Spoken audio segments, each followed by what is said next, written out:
Bueno, ante todo, dar las gracias a las instituciones que han organizado este evento y para no alargarme mucho, voy a hacer mías las palabras de Juan, agradeciendo un poco todas estas, la invitación que nos hacen a todos nosotros.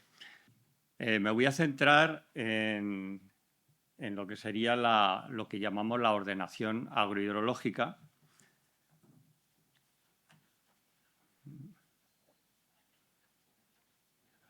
La ordenación agrohidrológica, pero voy a intentar centrarla un poco en esta temática que es la prevención de las inundaciones.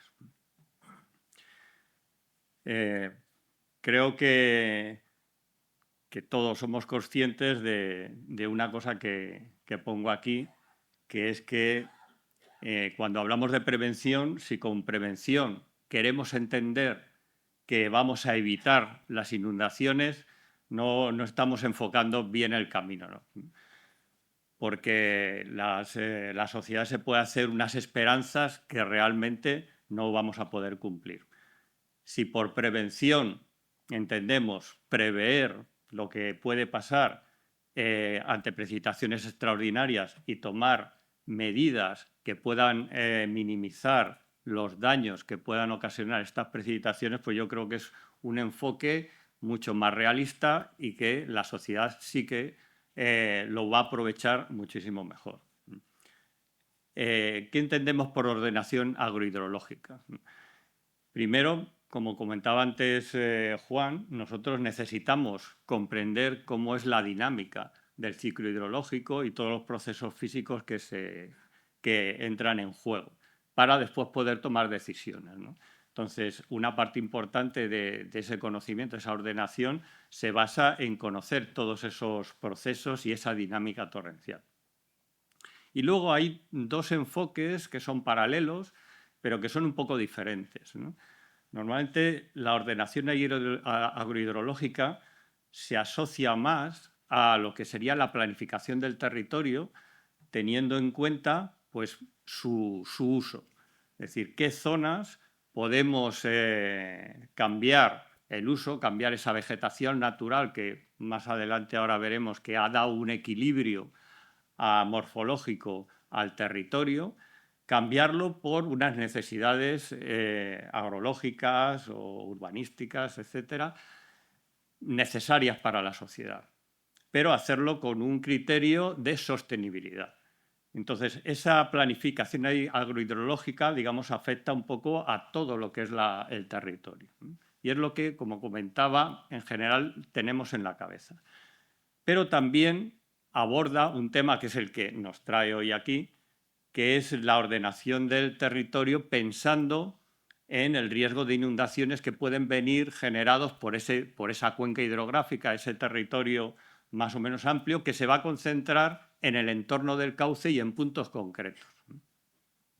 Las dos cosas forman un poco parte de lo que sería la ordenación agrohidrológica, que como digo, puede en nuestras cabezas en general estar más asociada a la planificación del territorio, pero que hoy en día hoy, nos interesa más esta otra vertiente, que es la puntual de las inundaciones.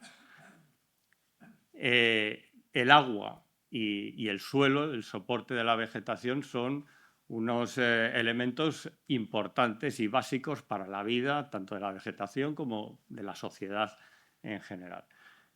Y ese agua, al moverse por el territorio, por ese suelo, en lo que denominamos ese ciclo hidrológico y todas las dinámicas que lo componen, genera una serie de problemas que son las erosiones que se puedan producir y las avenidas. Entonces nosotros nos vamos a centrar un poco en esta problemática, que es la que tenemos que abordar. Esta imagen la suelo poner mucho en las clases y creo que resume de forma muy simple un poco la problemática en general que aparece. Nosotros estamos acostumbrados a oír hablar actualmente del agua verde y del agua azul. El agua verde entendemos lo que de las precipitaciones gasta la vegetación, evapotranspira para su desarrollo. Y el agua azul es el agua de las precipitaciones que llega a los cauces, constituye los caudales que circulan por esos ríos y que nosotros de alguna forma podemos gestionar y aprovechar. Son los recursos hídricos disponibles.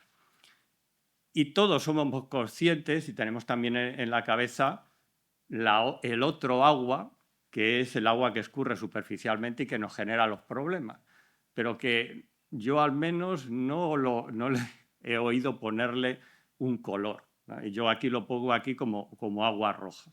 Y yo creo que es importante, cuando hablemos de todos estos tipos de agua dentro de lo que sería la gestión del medio, del territorio y de los recursos, hablar de las tres aguas a la vez: el agua verde, el agua azul y el agua roja, ¿no?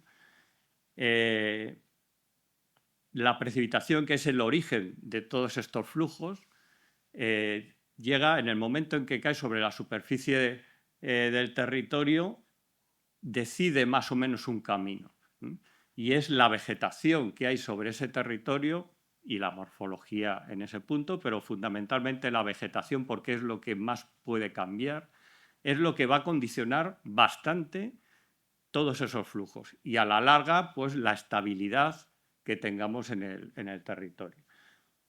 Históricamente, no geológicamente, la morfología que nosotros vemos es el resultado de un equilibrio entre las precipitaciones, la cubierta, la morfología, la geología, etcétera, un montón de factores. Es muy complicado todos estos procesos, depende de muchas cosas. Nosotros tenemos que simplificar de alguna forma para abordar las decisiones, la toma de decisiones.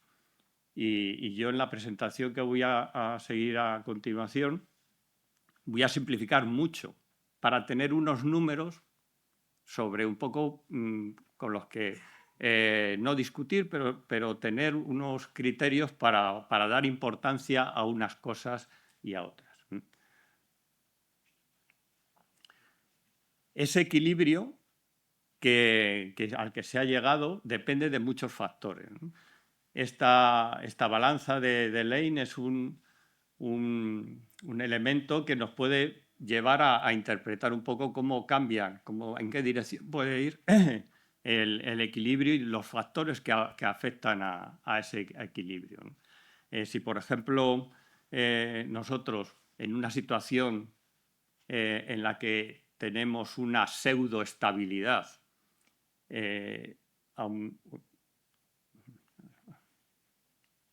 aumentamos el caudal, que sería un poco el volumen de agua que hay aquí en esta balanza, lo que va a originar es que el equilibrio se va a desplazar hacia unos procesos erosivos.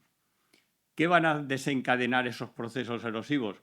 Pues seguramente una incisión del cauce, unas deposiciones de esos sedimentos erosionados en puntos más bajos cuando ese cauce llegue a una zona más llana.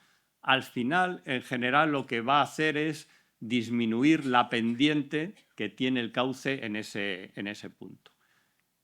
Si disminuimos la pendiente, lo que vamos a hacer es desplazar este plato de la balanza en este sentido, con lo cual ese desequilibrio que ha provocado la erosión volverá otra vez al equilibrio. Digamos, ese es el proceso que puede tardar muchísimos años en equilibrarse, pero cualquier cambio en todos estos elementos que intervienen origina fuerzas que hacen que la balanza vaya en un otro sentido, pero que se van equilibrando. Y al final, si dejamos a la naturaleza seguir su curso, llegaríamos otra vez a una situación de equilibrio. ¿Qué es lo que nosotros intentamos hacer con la ordenación agrohidrológica? Básicamente, como he dicho, esa distribución de la precipitación depende fundamentalmente de la cubierta vegetal.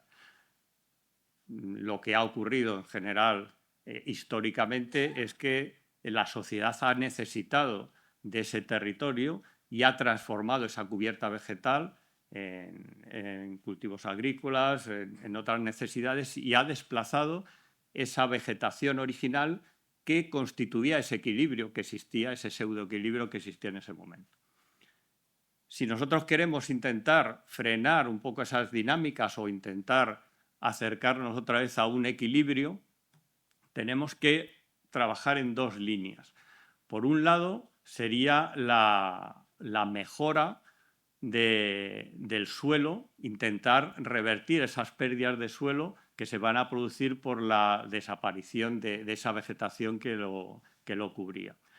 Para intentar reponer esa vegetación, nosotros pues trabajamos con un análisis de precipitaciones, de temperatura, de las características del suelo, de la cuenca, que intente restablecer en lo posible esa vegetación o una vegetación similar a la que podría asociarse a la estabilidad en ese sentido. Y por otro lado, mientras esa disminución, esa degradación de la cubierta ha originado un aumento de caudales en los cauces, tenemos que intentar a medio y corto plazo intentar frenar esos procesos que se van a producir en los cauces.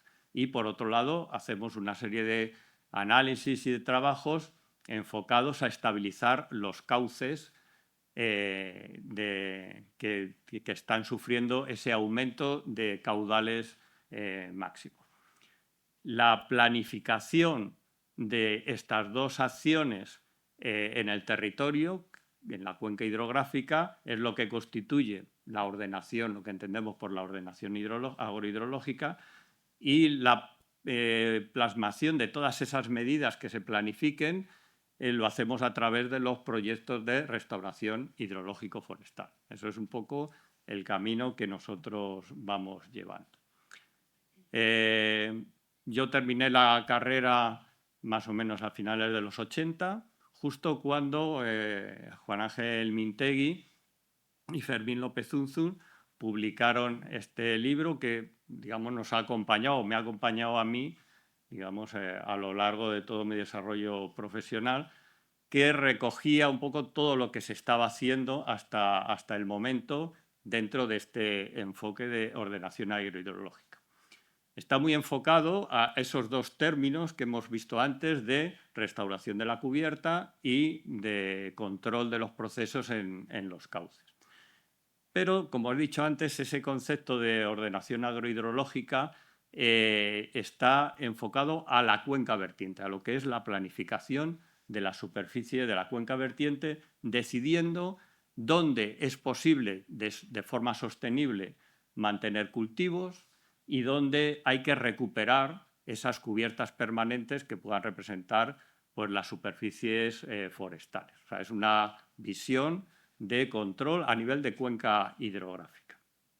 Pero, como he dicho antes, bueno, y como a través de cómo se hacía esto, pues, por ejemplo, la clasificación agrohidrológica de suelos, donde en función de la tipología de suelos, la morfología, el riesgo de erosión, se decidía qué suelos podían mantenerse en cultivo, qué suelos había que hacer una serie de técnicas, podían mantener el cultivo pero con una serie de medidas, y qué suelos habría que recuperar para una vegetación permanente forestal.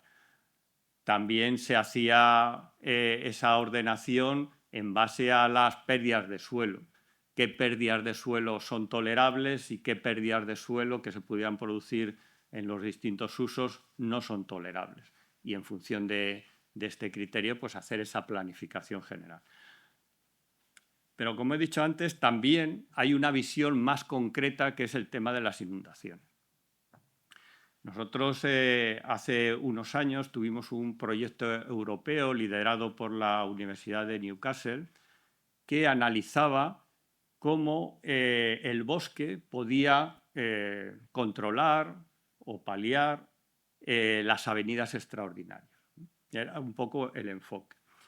El porqué de este proyecto era porque había evidencias de que había eventos extremos que no eran posible controlarlos con el bosque. Entonces, se desarrollaron pues, una serie de actividades e investigaciones un poco enfocadas en esa cuestión y en cómo transmitir a la sociedad esa cuestión de decir que el bosque no puede con cierta magnitud de eventos, ¿no?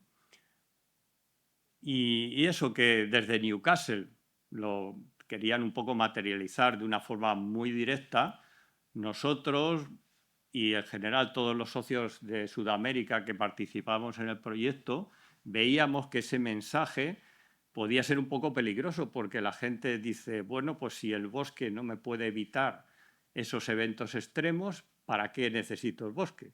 Pues ya utilizo para otras cosas y el día que venga el evento extremo, pues lo sufriré y ya está, ¿no?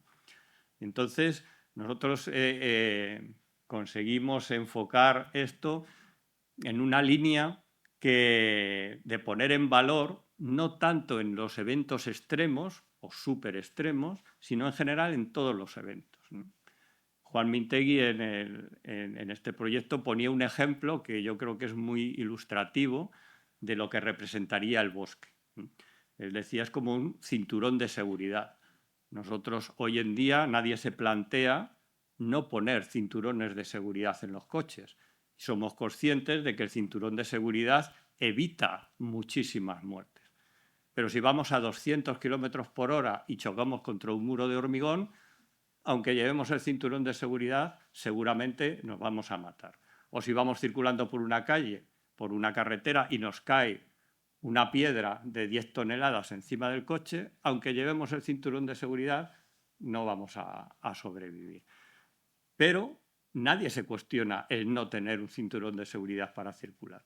Pues el bosque es igual. O sea, nosotros, si no nos fijamos en esos eventos donde es muy difícil el control, como veremos un poco más adelante, para todo el resto de los eventos es fundamental el tener ese control y la labor que hace esa cubierta permanente bien desarrollada en la medida de lo posible y dependiendo de la zona en donde estemos.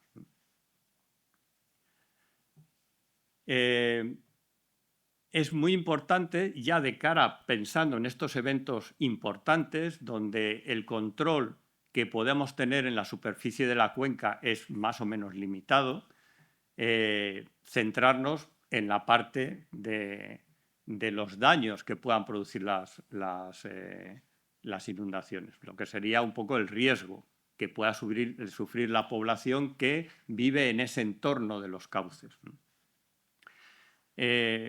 Nosotros reflejábamos de una forma más o menos sencilla cómo en función de la magnitud de la precipitación que pudiera haber y en función de las condiciones en las que esté la superficie de la cuenca, cómo podían ser los daños que se pudieran producir en las zonas bajas.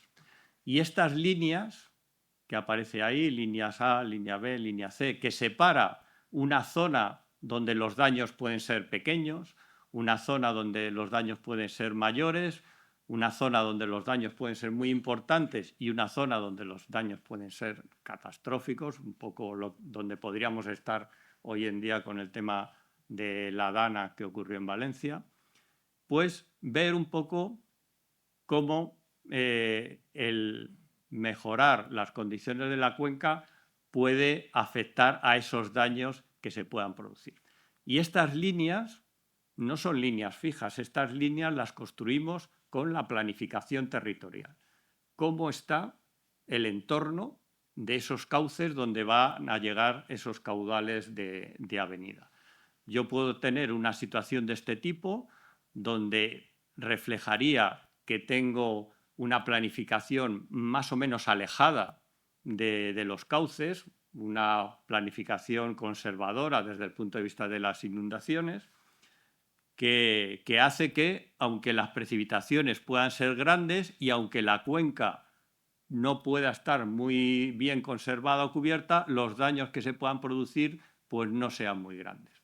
O una planificación territorial donde, aunque yo tenga la cuenca en más o menos buenas condiciones, en cuanto tenga un poco de precipitaciones extremas, pues ya voy a tener daños mayores o daños muy importantes, ¿vale? Esto reflejaría lo que sería la ordenación del territorio en el entorno de los cauces.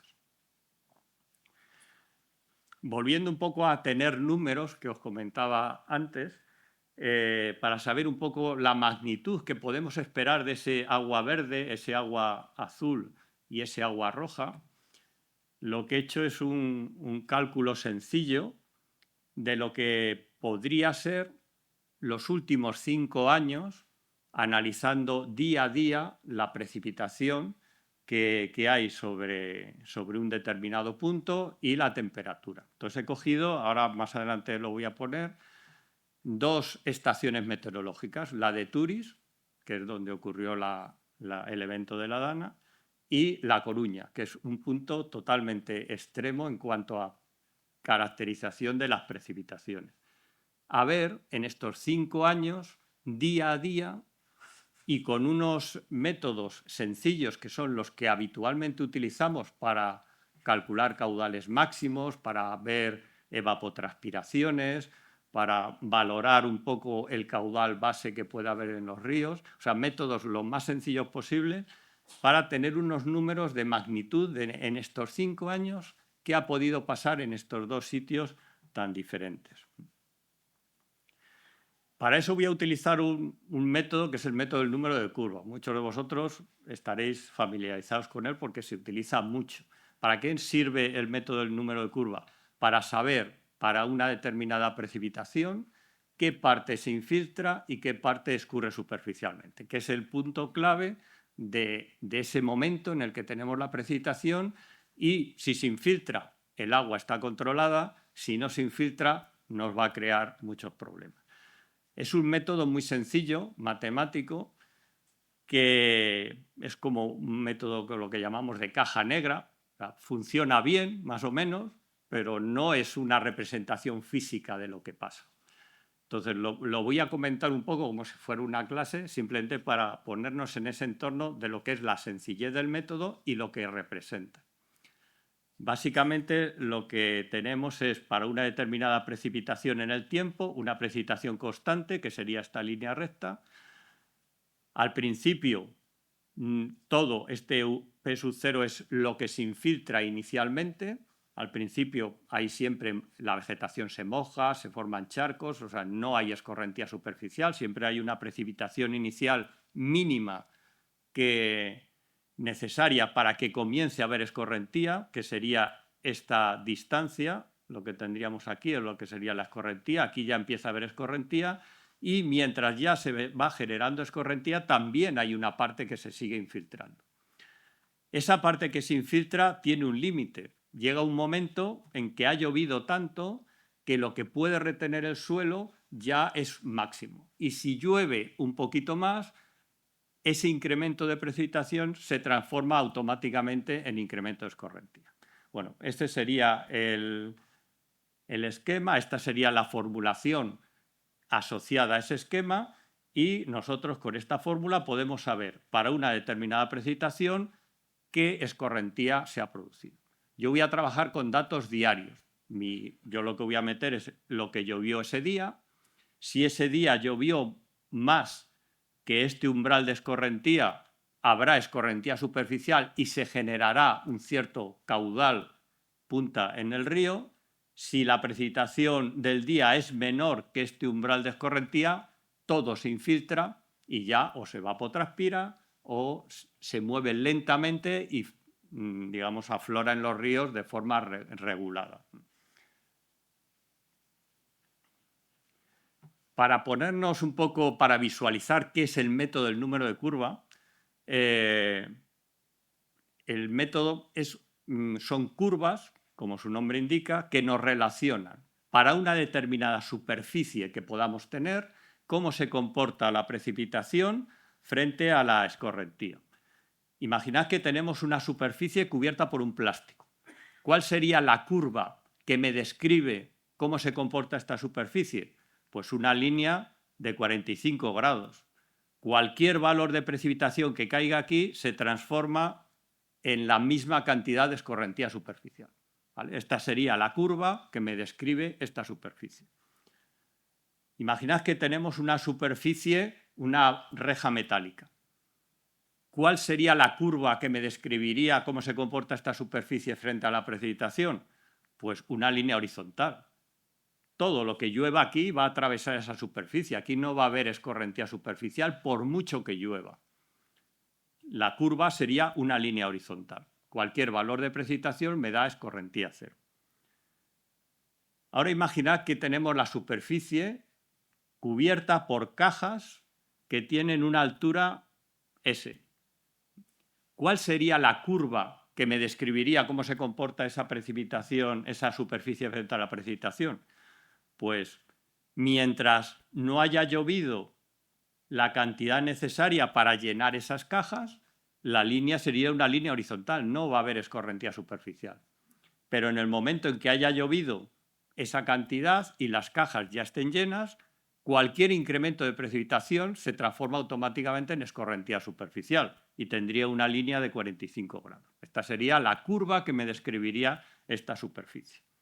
La realidad es mucho más compleja. Podríamos asociarlo pues, a una superficie con cajas rotas, donde al principio sí siempre hay una cierta cantidad de precipitación necesaria para que comience a haber escorrentía, pero a partir de un cierto punto ya empieza a haber escorrentía y cuando llueve mucho tendemos a esa línea de 45 grados. Esto sería una curva normal de las que podemos encontrar en la realidad. Esas curvas pueden ser, si el terreno es muy impermeable, pues muy próximas a esta línea, o si el terreno es muy permeable con mucha vegetación, pues unas líneas muy tendidas, que serían estos dos extremos. A la curva de 45 grados la voy a etiquetar con un número 100 y a la curva horizontal de esa malla metálica, por ejemplo, la voy a etiquetar con un número 0. Esos son unas etiquetas, realmente ese número no tiene un significado físico. El significado físico se lo damos aquí. El método procede de Estados Unidos y por lo tanto originalmente está en pulgadas, pero nosotros lo trabajamos en milímetros. Entonces transformamos esa etiqueta, ese número de 0 a 100, en un valor en milímetros que se supone que es lo máximo que puede retener ese suelo en un evento, en una tormenta. Esta sería un poco la representación de las curvas para distintos números, de entre 50 y 100. También hay que tener en cuenta que dependiendo de qué es lo que ha llovido los días anteriores, el suelo puede estar más mojado o menos mojado y eso hace que la generación de escorrentía pueda ser mayor o menor. Bueno, eso lo tenemos en cuenta aquí, modificando ese número, ajustándolo con esas condiciones previas de humedad. Entonces, ¿qué es lo que he hecho yo para hacer esa comparación ahora? Me he descargado datos diarios de La Coruña y de Túriz, de los últimos 5 años. Y voy a suponer una cuenca de 100 kilómetros cuadrados, una cuenca no muy grande, pero tampoco muy pequeña, una cuenca razonable de donde pueden producirse estos eventos de esta magnitud. Con los parámetros que habitualmente utilizamos con la fórmula racional, que es la que, por la norma de drenaje de superficial, es la que utilizamos habitualmente para sacar cuál sería el mayor caudal punta que puede originar una precipitación extraordinaria. También he aplicado diariamente la fórmula de Thorwald para calcular cuál sería la evapotranspiración. La fórmula está pensada para datos mensuales, pero yo he dividido por 30 para tener, digamos, una estimación de cuál sería la evapotranspiración diaria.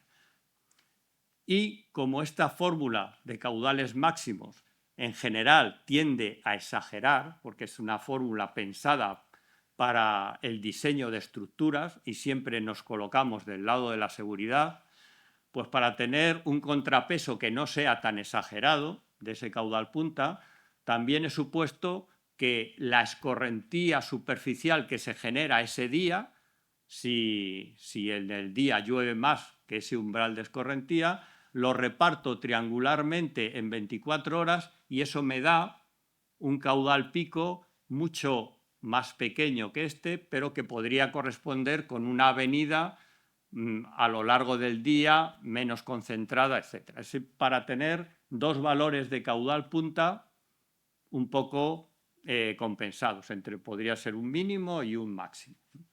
Y he aplicado toda esta metodología día a día durante los últimos 5 años. De forma que podemos tener los días que se genera escorrentía superficial, cuál sería el caudal punta con la fórmula racional y cuál sería el caudal punta con este otro método más sencillo. Y tengo así, a lo largo de los 5 años, todos esos caudales que se pueden haber generado en esta cuenca. ¿Qué puede influir en esa cuenca para que los caudales sean mayores, menores, etcétera? Bueno, como he comentado antes, el número de curva, cómo sea el suelo. Para el balance hídrico que nosotros hacemos para ver cuánto se evapora, cuánto puede llegar a los cauces, un dato fundamental es qué capacidad tiene el suelo de almacenar agua.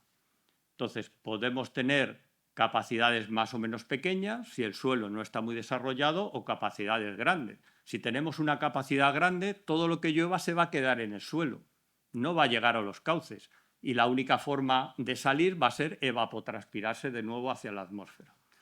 Entonces, para ver un poco cómo varía a lo largo del tiempo en función de esa capacidad de retención y teniendo en cuenta otros dos factores, que es el coeficiente de cultivo, que es dentro de la evapotranspiración. Si yo tengo una vegetación que evapotranspira mucho, pues ese coeficiente de cultivo puedo ponerlo mayor que 1, porque la fórmula de Thorwald que estoy utilizando está pensada para una determinada vegetación. Puede que mi vegetación sea una vegetación mucho más potente que evapotranspire más. Bueno, pues ese coeficiente sería mayor que 1. O al revés, puedo tener una vegetación mucho más pobre que evapotranspire menos que esa referencia. Bueno, pues tendré un coeficiente de cultivo menor. Lo dejo variable pues, para ver cómo puede ser la cobertura vegetal de la Y luego sería el número de curva que he comentado antes. El número de curva nos dice cómo es esa superficie de cara a la escorrentía. Bueno, pues si solo dejamos fijos estos dos valores y variamos la capacidad de campo, lo que vemos es que en La Coruña tenemos que los caudales máximos, que sería en la línea roja sería el agua azul, la escorrentía, el agua que va a ir superficialmente, pues tiene un determinado valor que no le influye. Donde vamos a notar la influencia de la capacidad de campo es que si tengo poca capacidad de campo, tendré poca evapotranspiración, tendré menos evapotranspiración porque el agua, si no se puede quedar en el suelo, ya se infiltra y se mueve gravitacionalmente y llega a los cauces. Por lo tanto, tendré mayores caudales, mayor agua azul. Si tengo mucha capacidad de campo, como el agua se queda en superficie, pues se va a evapotranspirar mucho más y los caudales que nos lleguen a los cauces serán menores. Si lo que varío es el coeficiente de cultivo, que es la vegetación, pues si tengo coeficientes de cultivo bajos, quiere decir vegetación pobre, pues tendré poca evapotranspiración y los caudales que voy a tener en el río, el agua azul, pues será mayor. Lo mismo, el tema de la escorrentía superficial, ahí no va a influir.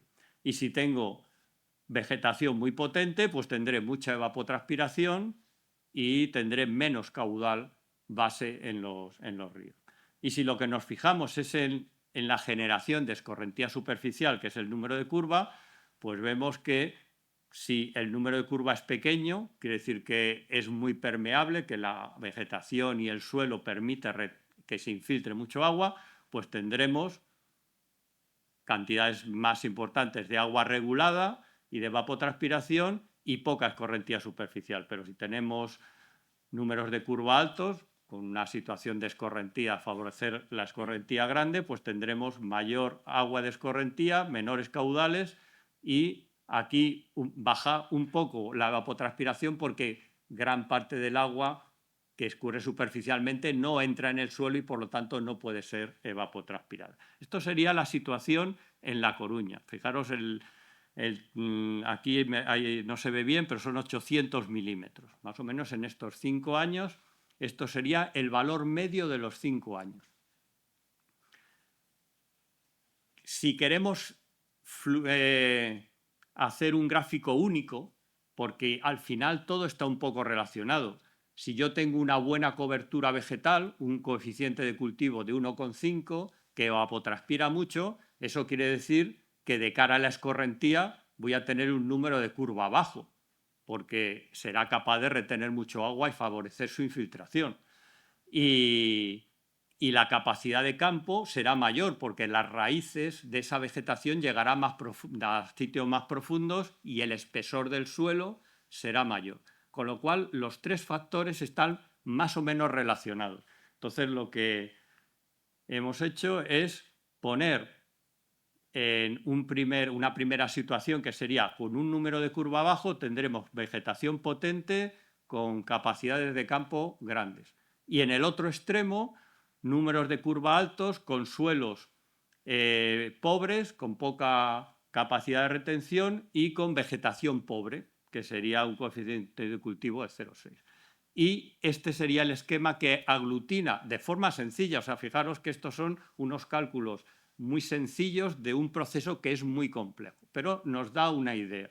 Entonces vemos que si tenemos una buena vegetación, que sería un número de curva bajo, tenemos poca agua de escorrentía, tenemos una cantidad de agua de recurso hídrico más o menos limitado. ¿Por qué? Porque aquí se puede quedar mucho en el suelo y esa vegetación evapotranspira mucho. Por lo tanto, tendremos mucho agua verde.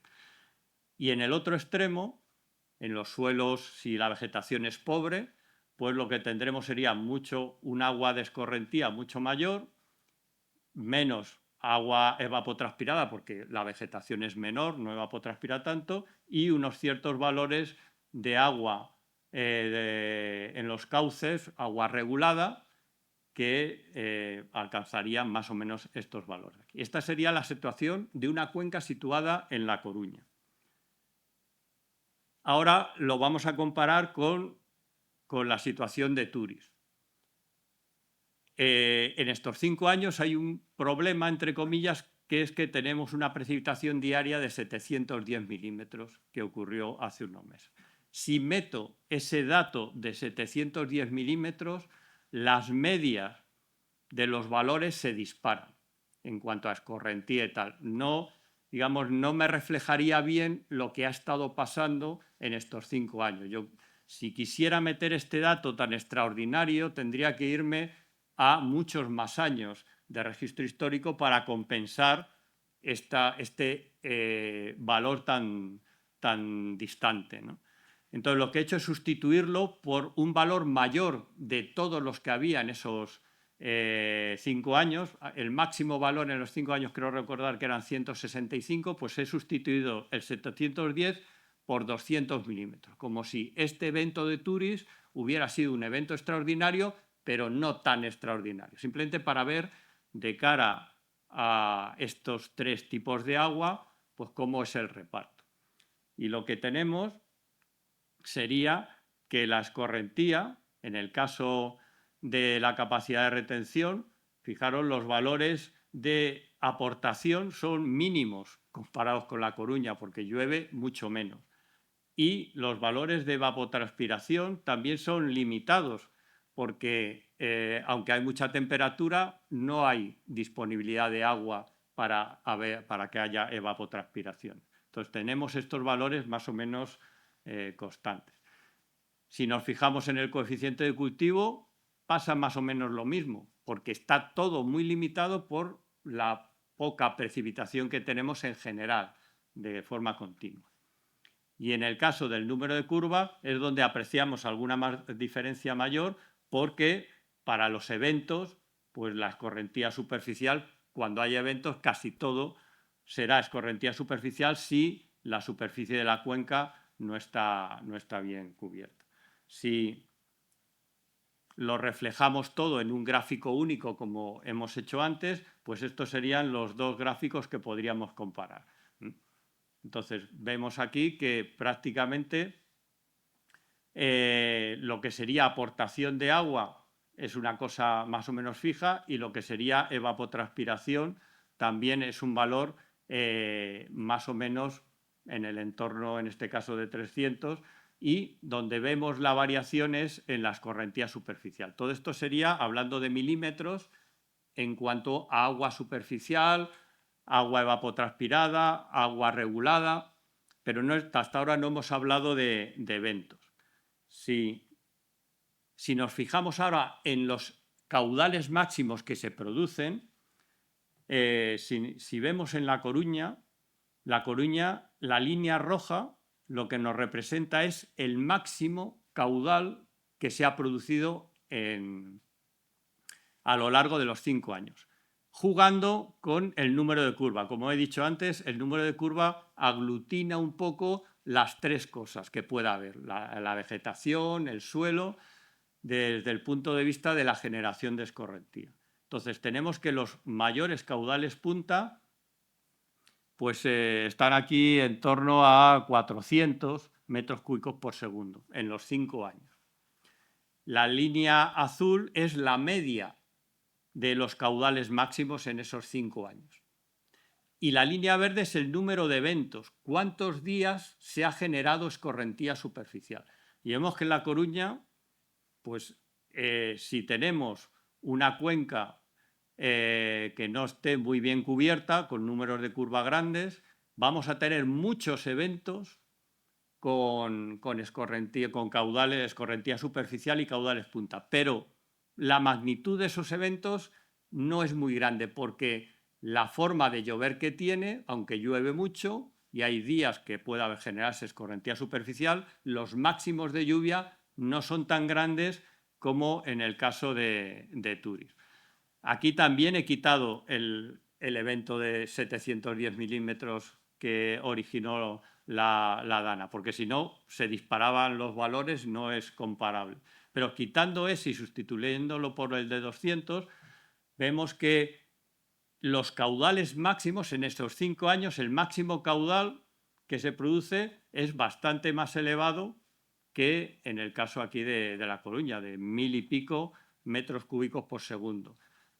Repito que el cálculo que he hecho es un cálculo sencillo, el cálculo que haríamos para dimensionar una obra con la fórmula racional. No son datos reales medidos o aforados o simulados con detalle hidráulicamente, sino simplemente con las aplicaciones que hacemos. Tenemos los caudales muchísimo más grandes para la misma cuenca de 100 kilómetros cuadrados. Y el número de eventos es muchísimo más pequeño. O sea, no vamos a tener muchos días que se genere escorrentía superficial y tengamos caudal punta, pero esos días, que serán pocos, vamos a tener unos caudales muy, muy importantes. Y influye mucho cómo esté la cuenca. Si nosotros tenemos una cuenca, digamos, con una capacidad de infiltrar agua grande, pues esos máximos caudales serán bastante más pequeños que si la tengo en malas condiciones, cosa que en el caso de La Coruña no influía tanto por la forma que tienen las precipitaciones. Si la cuenca está peor o mejor, los máximos caudales que voy a obtener no son tampoco tan diferentes como en el caso este de Turis. Esto nos lleva un poco a pensar que en esta, concretamente en el tema del Levante, lo principal sobre lo que tendríamos que actuar, aparte de intentar mejorar lo posible la cuenca, el problema que tenemos aquí es que esa vegetación potente que podría controlar en superficie esos eventos tan extraordinarios, tampoco tiene unas condiciones climáticas para poder desarrollarse. O sea, tenemos una limitación en las condiciones climáticas para la vegetación que podamos tener ahí. Donde sí que tendríamos que influir es en esta parte que comentábamos antes de la ordenación territorial. Sabemos que nos vamos a mover en unas condiciones de la cuenca que a lo mejor no son las mejores, pero lo que tenemos que hacer es hacer una ordenación territorial para que estas curvas que nos van a separar los daños que se puedan producir, pues digamos estén lo mejor ajustadas para que la mayor parte de los eventos que se puedan producir no nos originen daños importantes. Vale. Bueno, pues es un poco la presentación que tenía y muchas gracias por la atención.